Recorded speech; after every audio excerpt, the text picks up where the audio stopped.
వైసీపీలో ఆయన senior leader. గత ప్రభుత్వంలో అందరూ మంత్రులను బర్తరఫ్ చేసిన జగన్ ఆయన్ను మాత్రం టచ్ చేయలేదు. కానీ ఇప్పుడు ఆ లీడర్ మాత్రం పార్టీ కార్యక్రమాలకు దూరంగా ఉంటున్నారు. ప్రస్తుతం నియోజకవర్గానికి చుట్టుకు చూపుగా వచ్చి వెళ్తున్నారు.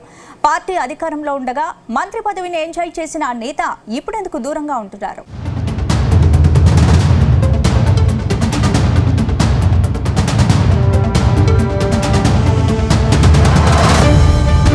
అసెంబ్లీ ఎన్నికల్లో ఓటమి తర్వాత వైసీపీకి నేతలు వరుసగా షాక్లు ఇస్తున్నారు. ఆ పార్టీకి చెందిన సీనియర్ నేతలంతా సైలెంట్ అయిపోతున్నారు. ఇప్పటికే కొందరు లీడర్లు అజ్ఞాతంలోకి వెళ్లిపోయారు. మరికొందరైతే అసలు నియోజకవర్గాలకే ముఖం చాటేశారు. ఈ జాబితాలో మాజీ మంత్రి ఆదిమూలపు సురేష్ కూడా చేరిపోయారు. అసెంబ్లీ ఎన్నికల్లో ఓటమి తర్వాత ప్రకాశం జిల్లా కొండపి నియోజకవర్గానికి ఆదిమూలపు సురేష్ ముఖం చాటేశారట. అయితే మాజీ మంత్రి నియోజకవర్గానికి రాకపోవడానికి కారణాలు మరోలా ఉన్నాయట. గత ఎన్నికల్లో ఓటమిని ఇప్పుడిప్పుడే కోలుకుంటున్న ఆయన తన రాజకీయ భవిష్యత్తును కాపాడుకునేందుకు పక్క నియోజకవర్గంపై ఫోకస్ పెట్టినట్టు తెలుస్తుంది.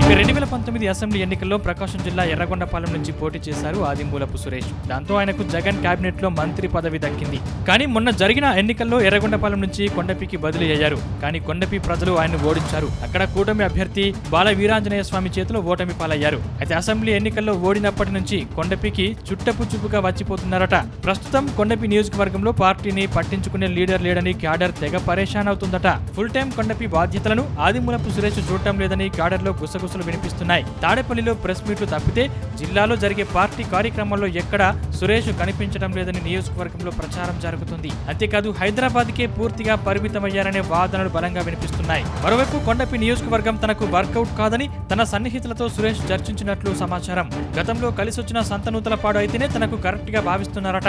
అయితే ఎర్రగొండపాలెంకు తిరిగి వెళ్లాలని ఆశ ఉన్నా ఆ నియోజకవర్గం తనకు సెట్ కాదనే యోచనలో ఆదిమూలపు సురేష్ ఉన్నట్లు ప్రచారం జరుగుతోంది.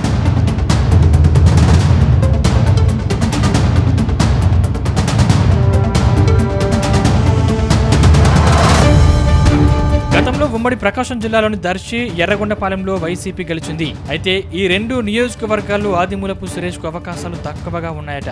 అందుకే ఆయన సంతనూతలపాడుకు ట్రాన్స్ఫర్ కావాలని ఆలోచిస్తున్నారట. ప్రస్తుత సంతనూతలపాడు ఇన్ఛార్జ్ గా మాజీ మంత్రి మేరుగా నాగార్జున ఉన్నారు. గత ఎన్నికల్లో ఆయన వేమూరు నుంచి పోటీ చేసి ఓడిపోయారు. దాంతో ఆయన కూడా సంతనూతలపాడుకు పోవడం లేదు. తాజాగా వైసీపీ హైకమాండ్ మేరగను బాపట్ల జిల్లా అధ్యక్షుడిగా నియమించింది. ఈ నేపథ్యంలో ఆదిమూలపు సురేష్ మరోసారి సంతనూతలపాడుకు వెళ్లేందుకు ఆసక్తి చూపిస్తున్నట్టు తెలిసింది. మరోవైపు వేమూరు ఇన్ఛార్జ్ గా ఉన్న వరికుటి అశోక్ బాబు కొండపిలో పోటీ చేసేందుకు ఇంట్రెస్ట్ చూపిస్తున్నట్టు సమాచారం. అయితే ముగ్గురు నేతలు కూడా సొంత నియోజకవర్గాలు వదిలేసి పక్క నియోజకవర్గాలపై పోటీ చేసేందుకు ఆసక్తి చూపిస్తున్నట్టు తెలుస్తోంది.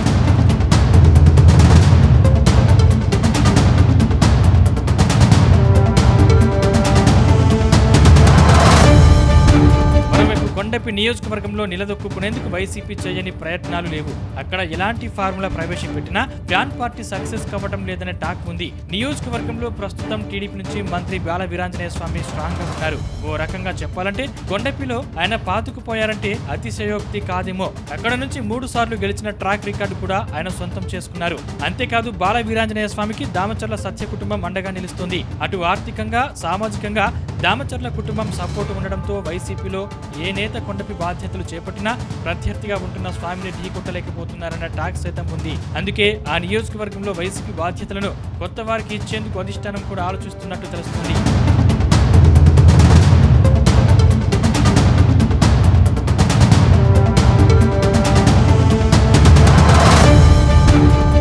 మాజీ మంత్రి ఆదిమూలపు సురేష్ సంతనూతలపాడుకు బదిలీ అయితే కొండపి వైసీపీ ఇన్ఛార్జ్ పదవి ఖాళీ అవుతుంది. ఆ స్థానం కోసం వైసీపీ నేతలు జూపుడి ప్రభాకర్ రావు, మాదాసి వెంకయ్య లైన్లో ఉన్నారు. వేమూరు ఇన్ఛార్జ్ గా ఉన్న వరకుటి అశోక్ బాబు తనకు వేమూరు నుంచి టికెట్ కావాలని పట్టుబడుతున్నట్టు సమాచారం. ఎన్నికలకు చాలా సమయం ఉండడంతో వైసీపీ అధిష్టానం నుంచి ఎలాంటి ఆదేశాలు వస్తాయనే ఆసక్తికరంగా మారింది. మరోవైపు మాజీ మంత్రి ఆదిమూలపు సురేష్ నియోజకవర్గం మారితే ఆ ఎఫెక్ట్ మిగతా నియోజకవర్గాల్లోనూ పడే అవకాశం ఉందని తెలుస్తుంది. ఈ నేపథ్యంలో వైసీపీ హైకమాండ్ ఎలాంటి నిర్ణయం తీసుకుంటుంది అనేది ఆసక్తికరంగా మారింది.